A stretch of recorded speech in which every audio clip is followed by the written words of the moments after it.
அடுத்தபடியாக குற்றால அருவியாய் கொல்லிமலை தேனாய் வாராது வந்த மாமணியான தமிழ்நாட்டினுடைய ஈடு இணையற்ற முதலமைச்சர் நம் குடும்ப தலைவர் அண்ணன் அவர்கள் எழுச்சி உரை ஆற்றுவார்கள்.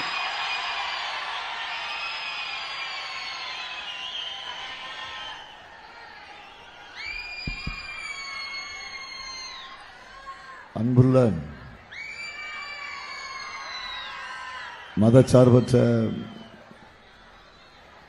முற்போக்கு கூட்டணியில் இடம்பெற்றுள்ள வேட்பாளர்களை ஆதரித்து நடைபெறக்கூடிய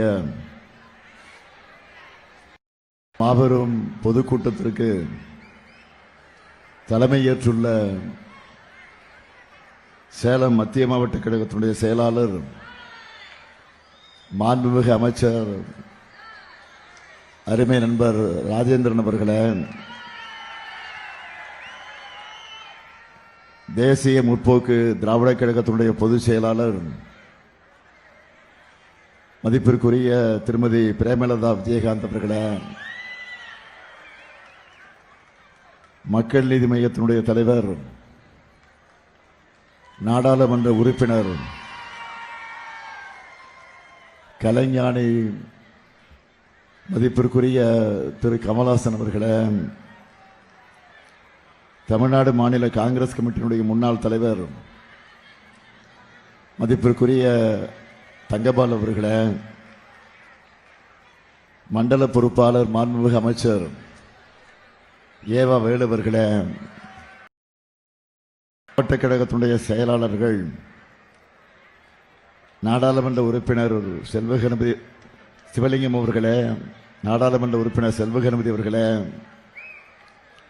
நாடாளுமன்ற உறுப்பினர் மலையரசன் அவர்களே,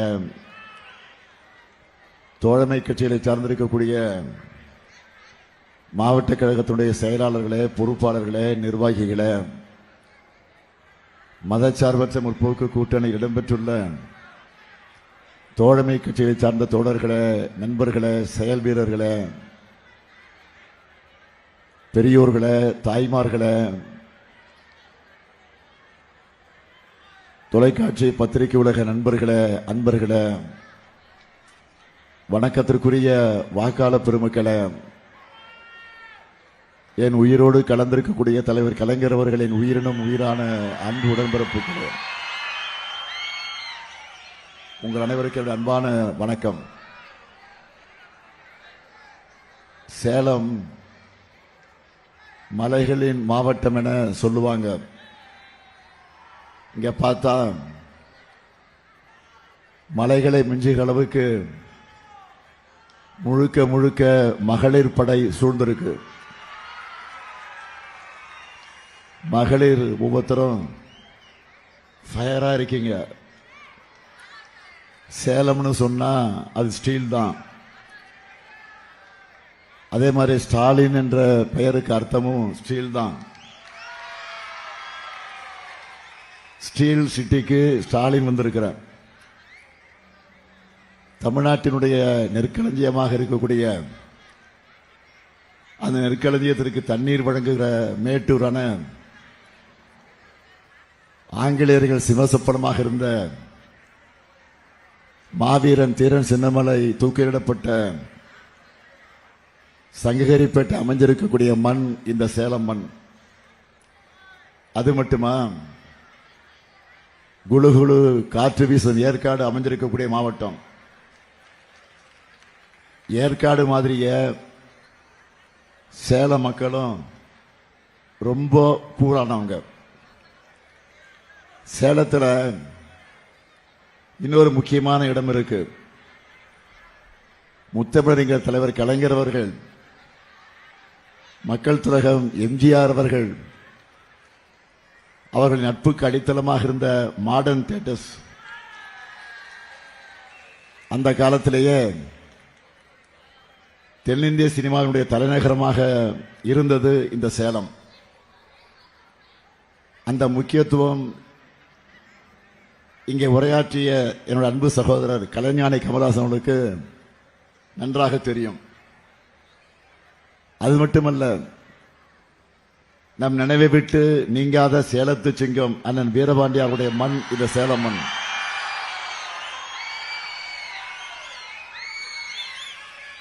சேலம் மாவட்டத்தில் உள்ள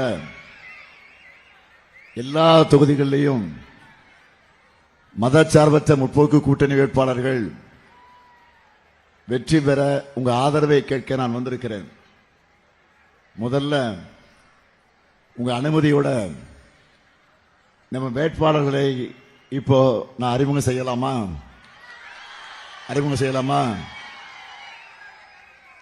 முதல்ல சேலம் வடக்கு சட்டமன்ற தொகுதி நமது வெல்லும் வேட்பாளர் மாவட்ட செயலாளர் அமைச்சர் ராஜேந்திரன்.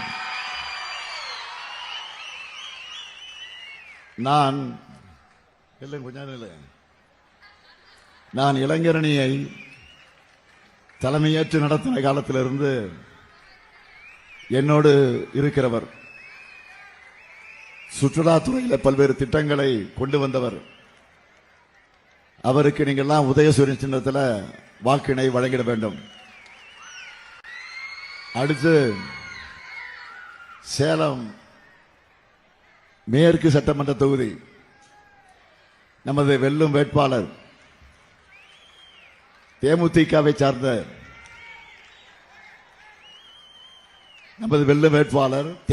சார்ந்த ஆர் மோகன்ராஜ் அவர்கள். நினைவில் வாழக்கூடிய என்னுடைய ஆறுயிர் சகோதரர் கேப்டன் விஜயகாந்த், அன்பு சகோதரி பிரேமலதா விஜயகாந்த் அவருடைய ஆதரவு பெற்ற வேட்பாளர். தமிழ்நாடு எதிர்க்கட்சி சட்டமன்றத்துடைய எதிர்க்கட்சி துணைத் தலைவராக பணியாற்றியவர். அவருக்கு நீங்களெல்லாம் முரசு சின்னத்தில் வாக்குகளை அளிக்கணும். அடுத்து சேலம் தெற்கு சட்டமன்ற தொகுதி நமது வெல்லும் வேட்பாளர் எம் லோகநாதன் அவர்கள். சேலம் மாவட்ட நெசவாளர் அணியினுடைய அமைப்பாளர். தொகுதி மக்களுக்கு நன்கு அறிமுகமானவர். அவருக்கு உதயசூரியன் சின்னத்தில் நீங்கள் ஆதரவு தந்திட வேண்டும். அடுத்து கெங்கவள்ளி சட்டமன்ற தொகுதி நமது வெல்லும் வேட்பாளர் கு சின்னதுரை, சேலம் கிழக்கு மாவட்ட துணை செயலாளர். தலைவாச சட்டமன்ற உறுப்பினராக இருந்தப்போ கெங்கவள்ளிக்கு பல்வேறு நலத்திட்டங்களை கொண்டு வந்தவர்.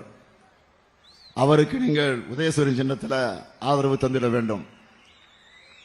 அடுத்து ஆத்தூர் சட்டமன்ற தொகுதி நமது வெல்லும் வேட்பாளர் காங்கிரஸ் கட்சியை சார்ந்த எஸ்கே அர்த்தனாரி, சுதந்திர போராட்ட தியாகி சுப்பிரமணிய அவர்களுடைய அன்பு பேரன், மாநில இளைஞர் காங்கிரசினுடைய பொதுச் செயலாளர். அவருக்கு கை சின்னத்தில் உங்கள் ஆதரவை தந்திட வேண்டும். அடுத்து ஏற்காடு சட்டமன்ற தொகுதி நமது வெல்லும் வேட்பாளர் TM ரேவதி மாதேஸ்வரன், ஆசிரியர், சேலம் கிழக்கு மாவட்ட மகளிரினுடைய துணை செயலாளர். அவருக்கு உதயசூரியன் சின்னத்தில் வாக்கினை வழங்கிட வேண்டும். அடுத்து மேட்டூர் சட்டமன்ற தொகுதி நமது வெல்லும் வேட்பாளர் மிதுன் சக்கரவர்த்தி, கொளத்தூர் ஒன்றிய திமுக செயலாளர். உச்சநீதிமன்றம் வரை சென்று போராடி பாலமலைக்கு தார் சாலை அமைக்க ஆணை பெற்று வந்தவர். அவருக்கு நீங்கள் எல்லாம் உதயசூரியன் சின்னத்தில் ஆதரவு தந்திட வேண்டும். அடுத்து சங்ககிரி சட்டமன்ற தொகுதி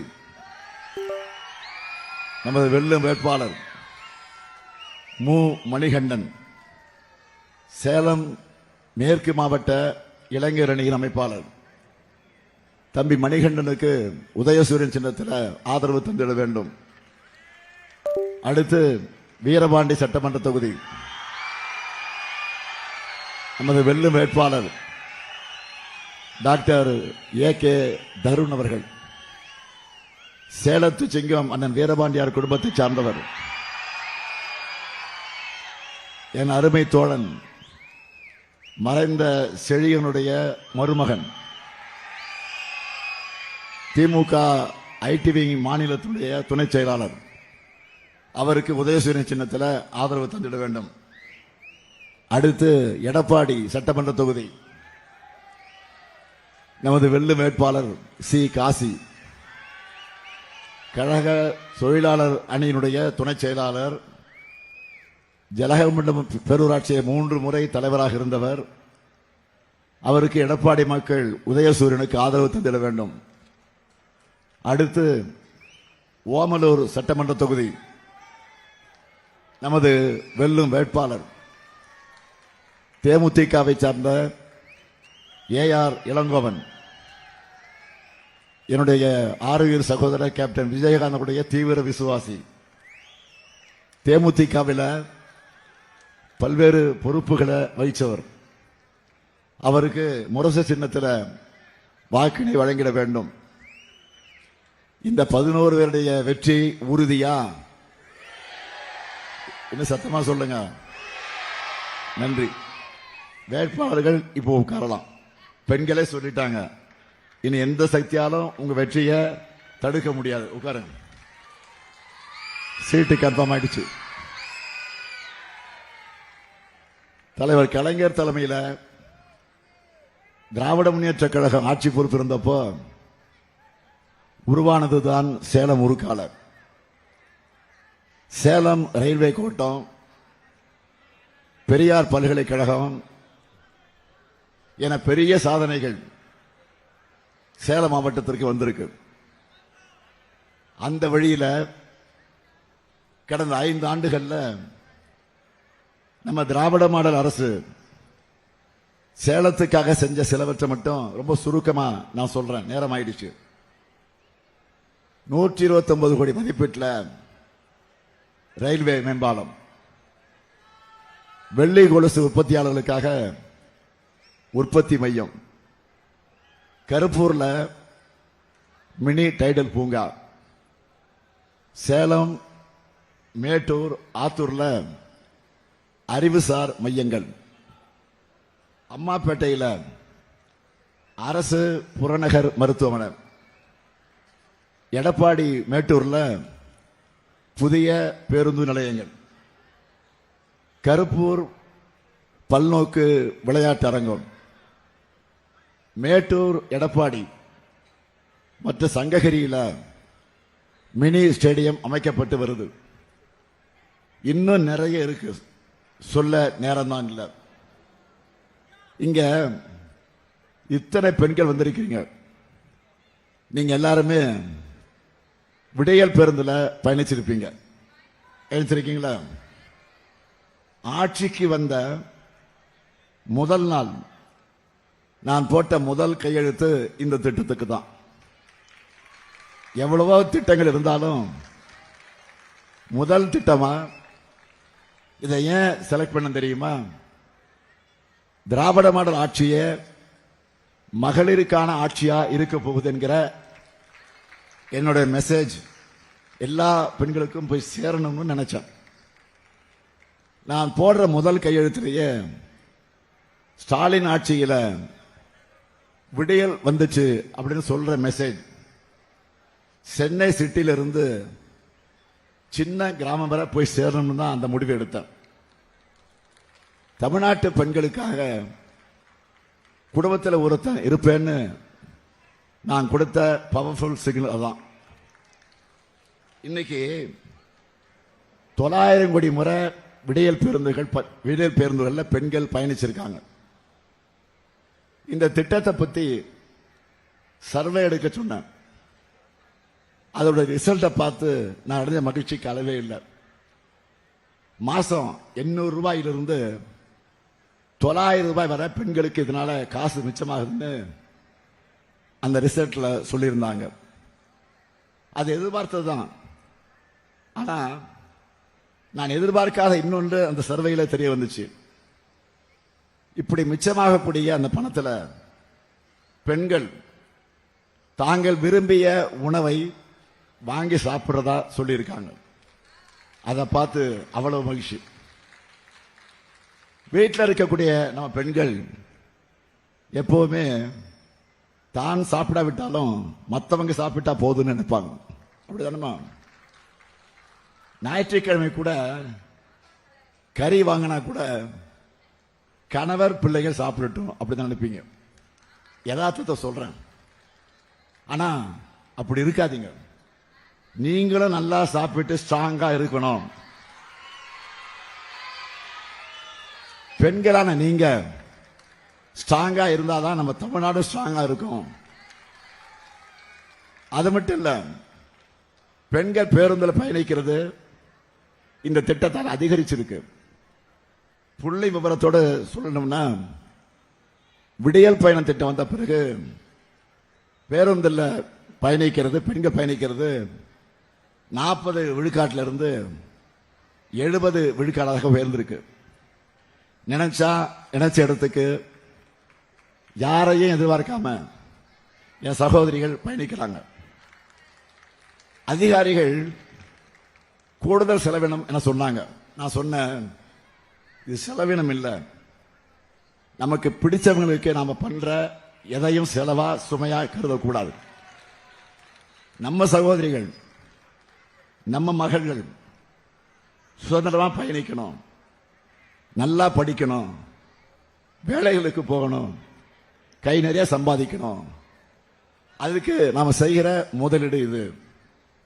இதுக்காக எத்தனை ஆயிரம் கோடி ஆனாலும் பரவாயில்லை என்று நான் சொல்லிட்டேன். அடுத்து அமையவிருக்கூடிய ஆட்சியில் இன்னும் கூடுதலா பேருந்துகளை வாங்குவதற்கு நாம் திட்டமிட்டு அதை விரிவுபடுத்த போறோம்.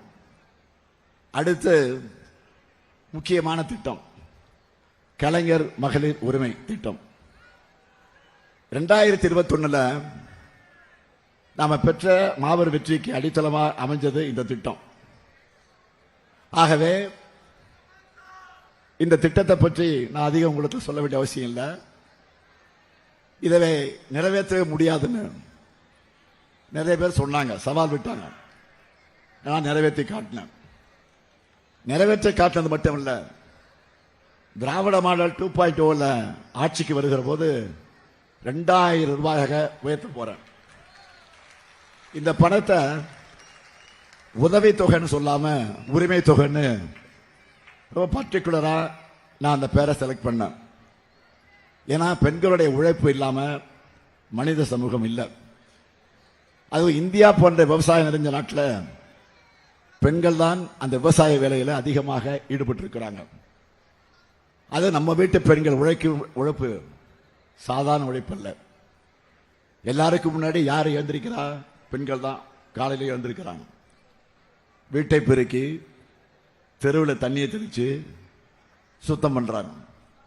குளிச்சுட்டு டீயோ காப்பியோ போடணும். குழந்தைகளை ஸ்கூலுக்கு ரெடி பண்ணி அனுப்பணும். சமைக்கணும். சமைக்கிறதை விட பெரிய தொல்லை என்ன சமைக்கிறது, ஒவ்வொரு வேளையும் யோசிக்கிறது. அடுத்த தொல்லை பாத்திரம் கழுவுறது.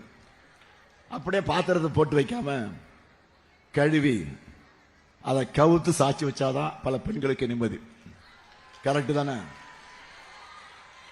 இது முடிஞ்சதும் துணியை துவைச்சு காய போட்டு மடிச்சு வைக்கணும். மழைக்காலம்னா இன்னும் கஷ்டம். அதுல கூட வீட்டுக்கு இருக்கக்கூடிய ஆண்கள் சட்டை பேண்ட் எல்லாம் அப்படியே போட்டுருவாங்க. பாக்கெட்ல ஏதாவது இருக்கான்னு பெண்கள் செக் பண்ணிட்டு அப்புறம் துவைக்க வேண்டியிருக்கும். வீட்டில் பெரியவங்களையும் கவனிச்சுக்கணும். வீட்டுக்கு தேவையான பொருட்கள் எல்லாம் வாங்கணும். எந்த காய்கறி எவ்வளவு விளைவிக்குதுன்னு பார்த்து குடும்ப பட்ஜெட்டுக்கு ஏற்ற மாதிரி எல்லாத்தையும் வாங்கணும். மாவு அரைச்சு வைக்கணும், மிளகாய் காய வைக்கணும், தண்ணி பிடிச்சி வைக்கணும், பிள்ளைகளுடைய ஹோம்ஒர்க்கு பண்ண வைக்கணும். அடையங்கப்பா, இதெல்லாம் சொல்லும் போது எனக்கே டயர்ட் ஆயிடுச்சு. அப்ப இதெல்லாம் செய்யறது எவ்வளவு கஷ்டம். இதெல்லாம் பண்ணிட்டு ஆபீஸுக்கோ தொழிற்சாலைகளுக்கோ வேறு வேலைகளுக்கு போகிற பெண்களும் நிறைய பேர் இருக்காங்க. சமூகத்தில் கூலி தொழிலாளராக இருந்தாலும், டீச்சராக இருந்தாலும், அரசு ஊழியரா ஐடி ஊழியரா இருந்தாலும் வேலைகள்லாம் இருந்து பெண்களுக்கு ரெஸ்ட் இருக்காது. இவங்க எல்லாரும் ஒரே ஒரு நாள் ஸ்ட்ரைக் பண்ணா கூட பல குடும்பங்கள் இயங்காது. எந்த ஆணானாலும் நிம்மதியா தன்னுடைய வேலையை செய்ய முடியாது. ஆனா உங்க ஒய்ஃப் என்ன பண்றான்னு கேட்டா பல பேர் ரொம்ப சாதாரணமா சொல்லுவாங்க, வீட்டில் சும்மா தான் இருக்காங்க அப்படி சொல்லுவாங்க. இதை மாற்றணும். பெண்கள் இந்த சமூகத்துக்கும் குடும்பத்துக்கும் பண்ற பங்களிப்பா அங்கீகரிக்கணும் என்று நான் கொண்டு வரப்பட்டதுதான் இந்த உரிமை தொகை என்பதை அழுத்த திருத்தமாக குறிப்பிடுகிறேன். 1000 2000 என்பதை கடந்து ரெஸ்ட் இல்லாமல் உழைக்கிற நம்ம பெண்களுக்கு இந்த அரசு தரக்கூடிய ரெஸ்பெக்ட் தான் முடியவே முடியாதுன்னு சொன்ன திட்டம் இந்த திட்டம். ஆனா இன்னைக்கு 1,31,00,000 பெண்களுக்கு கிடைக்குது. அடுத்து அமைய இருக்கக்கூடிய 2.0 ஆட்சியில் 1000 ரூபாய் என்பது 2000 ரூபாயாக உயரப் போகுது. தேவைப்படக்கூடிய பயனாளர்கள் எண்ணிக்கை கண்டிப்பா உயரும். இதே போல மற்றொரு திட்டம், புரட்சி திட்டம், புதுமை பெண் திட்டம்.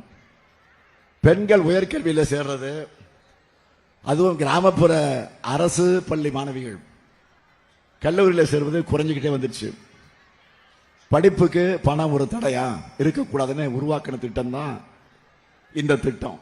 இந்த திட்டம் வந்த பிறகு பெண்கள் கல்லூரியில் சேர்வது 34 விழுக்காடு அதிகரிச்சிருக்கிறதா ஆய்வு முடிவுகள் வந்திருக்கு.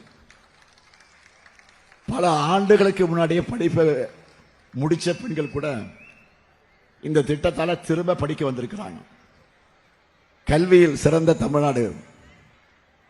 இதுபோல திருமணத்துக்கு பிறகு திரும்ப படிக்க வந்த ஒரு பெண்ணுக்கு இந்த திட்டத்துடைய பயண உணர்ச்சி பொங்க பேசுனாங்க. மேக்ஸ் டீச்சர் ஆகணும் அப்படின்னு இதன் மூலமாக படிச்சு முன்னேறி கூட பெண் பேசினாங்க. நான் அன்பு மகளை அழைச்சி உச்சி முகந்து பாராட்டி உச்சந்தலையில முத்தம் கொடுத்து என்னுடைய பேனாவை எடுத்து அன்பளிப்பாக கொடுத்தேன். அந்த காட்சி தமிழ்நாட்டு மக்கள் நெஞ்சத்தில் நீங்காம பதிச்சு. இதுதான் புதுமை திட்டத்தினுடைய வெற்றிக்கு சான்று. பெண்களுக்கு கணவனை விட கல்விதான் பெருந்துணை என காட்டியிருக்கக்கூடிய திட்டம் தான் புதுமை பெண் திட்டம். அடுத்து திராவிட மாடல் 2.0 ஆட்சியில் இனிமே மாசம் 2500 ரூபாயாக உயரப்போகுது. அடுத்து என் மனசுக்கு நெருக்கமான திட்டம் முதலமைச்சரின் காலை உணவு திட்டம். 19 லட்சம் குழந்தைகள் காலையில் சுவையான சத்தான உணவை வழங்கக்கூடிய திட்டம். 19 லட்சம் தாய்மார்கள் சமையல் குறைய அந்த சுமையை குறைக்கக்கூடிய திட்டமாக இது அமைந்திருக்கிறது. இதனால காலையில் எழுந்து அரைக்க புறைக்க எழுந்து சமைக்க தேவையில்லாம ஒரு அரை மணி நேரம் அவங்க கூடுதலா தூங்குவதற்கு இந்த திட்டம் பயன்படுது இல்லையா? மனசாட்சி தொட்டு சொல்லுங்க, உண்மையா இல்லையா? ஸ்டாலின் அண்ணனே ஸ்கூல்ல சாப்பாடு போடுறாரு, ஏன்னா அவங்க நிம்மதியா பிள்ளைகளை அனுப்பி வைக்கிறாங்க. இதை விட எனக்கு வேற என்ன மகிழ்ச்சி வேணும்? அதே போல வெளியூர்களை வேலைக்கு போற பெண்கள் அங்க பாதுகாப்பா வசதியோடு தங்குவதற்காக நாம தொடங்கி இருக்கக்கூடிய திட்டம் தான் தோழி விடுதிகள். 19 மாவட்டத்தில் திறந்துட்டோம். திராவிட மாடல் ஆட்சியில் 2.0 ஆட்சியில் எல்லா மாவட்டத்திலையும் திறக்க போறோம். ஒன்றிய அரசு இந்த திட்டத்தை பாராட்டி அவங்களும் செயல்படுத்த போறதா அறிவிச்சிருக்கிறாங்க என்பதுதான் இதனுடைய மிகப்பெரிய வெற்றி. இது போக தமிழ்நாட்டில் எந்த கம்பெனி தொடங்கினாலும் தொழிற்சாலை தொடங்கினாலும் பெண்களுக்கு இதனால எவ்வளவு வேலை வாய்ப்பு கிடைக்கும் என்றுதான் நான் முதல்ல கேட்பேன். பெண்களுக்கு அதிக வேலைகளை கொடுத்தா அந்த கம்பெனிகளுக்கு அரசு சார்பில் கூடுதல் சலுகைகளை கொடுக்கிறோம். இந்தியாவிலேயே முதல் மாநிலமா பெண்களுக்கு சொத்துரிமை கொடுத்து பெரியார் அம்பேத்கர் கனவை நிறைவேற்றும் ஆட்சி தான் திமுக ஆட்சி. அதை செஞ்சவர் கலைஞர். அவர் வழியில பெண்கள் பேர்ல சொத்து பதிவு பண்ணா அதுக்கு கட்டண சலுகை அறிவிச்சிருக்கிறோம். அது மட்டுமல்ல, இப்ப இந்தியா முழுக்க பேசு பொருளாதார கூட இன்னொரு திட்டம். 14 வயதுக்கு உட்பட்ட பெண் பிள்ளைகளுக்கு புற்றுநோய் தடுப்பூசி போடுகிற திட்டம். 28,000 ரூபாய் மதிப்புள்ள தடுப்பூசிகளை என் மகளுக்கு கட்டணம் இல்லாமல் வழங்கி செலுத்திட்டேன். இப்படி முழுக்க முழுக்க பெண்களுக்காகவே, பெண்களின் உரிமைகளுக்காக செயல்படுகிற நம்முடைய அரசு. நான் உறுதியா சொல்றேன், இந்த முத்துவேல் கருணாநிதி ஸ்டாலின் ஆட்சி எப்பவுமே பெண்களின் நலனுக்காக ஆட்சி. நம்மை பார்த்து பெண்களுக்கான இடஒதுக்கீடு வர்ற நேரத்தில் ஏதோ சதி பண்றாங்க, திமுகவுக்கு இது பிடிக்கல என பழனிசாமி பேசியிருக்கிறார்.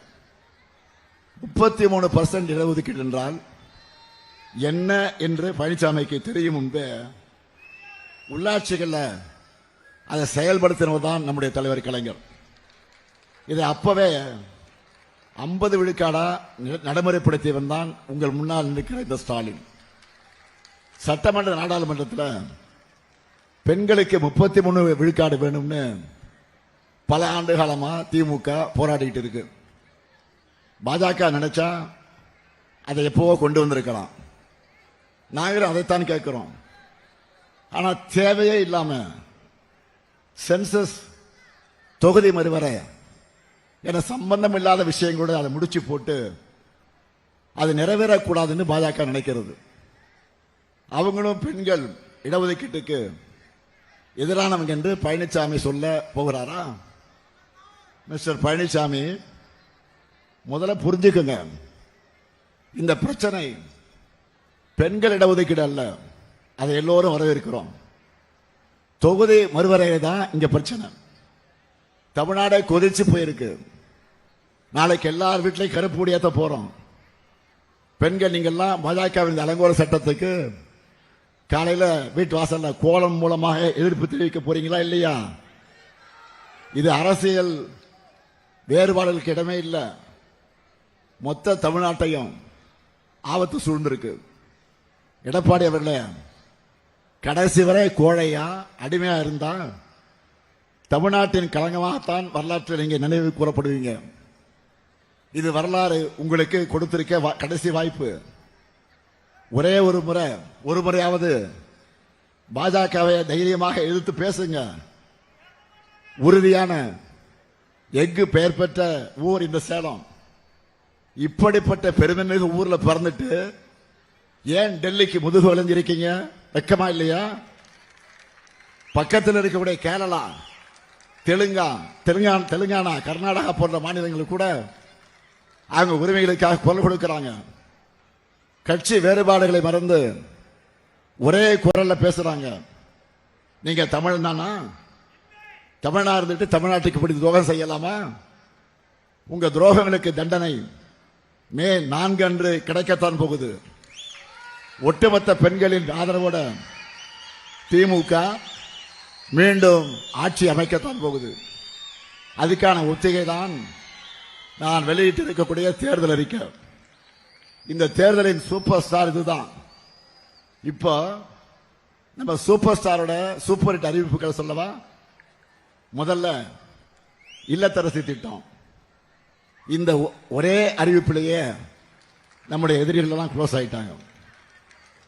8000 ரூபாய்க்கு நான் தரப்போகிற இந்த கூப்பனை வச்சு உங்களுக்கு தேவையான வீட்டு உபயோகப் பொருட்களை நீங்க வாங்கிக்கலாம். அதில் லிஸ்ட் போட்டிருக்கிறோம். Washing machine, fridge, TV, grinder, mixie, microwave அவன், இண்டக்ஷன் ஸ்டவ். இதில் எதை வேண்டுமானாலும் இப்பவே பெண்கள் எல்லாம் டிஸ்கஸ் பண்ண ஆரம்பிச்சுட்டாங்க. இன்னொன்னு சொல்றேன், நீங்க வீட்டுக்காரலாம் கேட்காதீங்க. கொஞ்சம் குழப்பி விட்டுருவாங்க, கன்ஃபியூஸ் பண்ணி விட்டுருவாங்க, ஏதாவது பிரச்சனை பண்ணிடுவாங்க. ஏதாவது பிரச்சனைனா நீங்க சொல்லுங்க, அண்ணன்ட்ட சொல்றேன், என்கிட்ட சொல்றேன், நான் பாத்துக்கிறேன். இது முழுக்க முழுக்க உங்களுக்காக கொண்டு வந்திருக்கக்கூடிய திட்டம். நீங்க தான், பெண்கள் தான் டிசைட் பண்ணணும். பெண்களின் வீட்டு வேலையை சுமையை குறைக்கணும் என்பதற்காக நான் அறிவிச்சிருக்கக்கூடிய திட்டம். இப்பவே பெண்கள் எல்லாம் கணக்கு போட ஆரம்பிச்சிட்டீங்க. என்ன கணக்கு? பொங்கலுக்கு முன்னாடி சொல்லிட்டு 3000, பிப்ரவரியில் சொல்லாமலேயே 5000. ஆக மொத்தம் 8000. அடுத்த இல்லத்தரசி கூப்பன்ல ஸ்டாலின் அண்ணன் 8000 கொடுக்கிறார். ஆக மொத்தம் 8+8 உதயசூரனுக்கு தாங்கள் ஓட்டு என முடிவெடுத்துட்டாங்க. இது மட்டும் இல்ல, பெண்கள் வேலைக்கு செல்வதை எளிதாக்க 1000 குழந்தைகள் காப்பகங்களை உருவாக்க போறோம். மகளிர் சுய உதவி குழுக்கள் அதை பத்தி எல்லாம் இங்க எல்லாம் பேசுறாங்க. ஆக இப்படி மகளிருடைய திட்டங்கள் பெருமளவுக்கு இன்றைக்கு தேர்தல் அறிக்கையில் தெளிவாக எடுத்துச் சொல்லப்பட்டிருக்கிறது. இப்ப சொல்லுங்க, பெண்கள் எல்லாரும் நம்ம மதச்சார்பற்ற முற்போக்கு கூட்டணிக்கு தானே வாக்களிக்க போறீங்க? சத்தமா எடப்பாடி வரை கேட்கணும். கடந்த சட்டமன்ற தேர்தலில் சேலத்தில் நான் எதிர்பார்த்த வெற்றியை பெற முடியல. அதுல மறைக்க எதுவும் கிடையாது. அதுக்காக ஒன்றிய பாஜக அரசு போல திராவிட மாடல் அரசு சேலத்தை புறக்கணிக்கல, திட்டங்களை வாரி தந்தோம். அதனால 2024 மிகப்பெரிய வெற்றியை சேலம் மக்களான நீங்க வழங்கினீங்க. அது 2026 தொடரணும். அதுக்கு இந்த மேடையில் இருக்கக்கூடிய 11 வேட்பாளர்களுக்கும் அவரவருக்குரிய சின்னத்தில் நீங்கள் வாக்களிக்கணும். தமிழ்நாடா டெல்லியா என்ற ஜனநாயக போர்ல தமிழ்நாடு அணிதான் வெல்லணும். தமிழ்நாட்டை காக்க கழகம்தான் மீண்டும் ஆட்சி அமைக்கணும். நாடு நலம் பெற நல்லாட்சி தொடர்ந்திட ஆதரிப்பீர் மதச்சார்பற்ற முற்போக்கு கூட்டணி வேட்பாளர்களை. தமிழ்நாடு போராடும், தமிழ்நாடு வெல்லும். வெல்வோம் ஒன்றாக. நன்றி, வணக்கம்.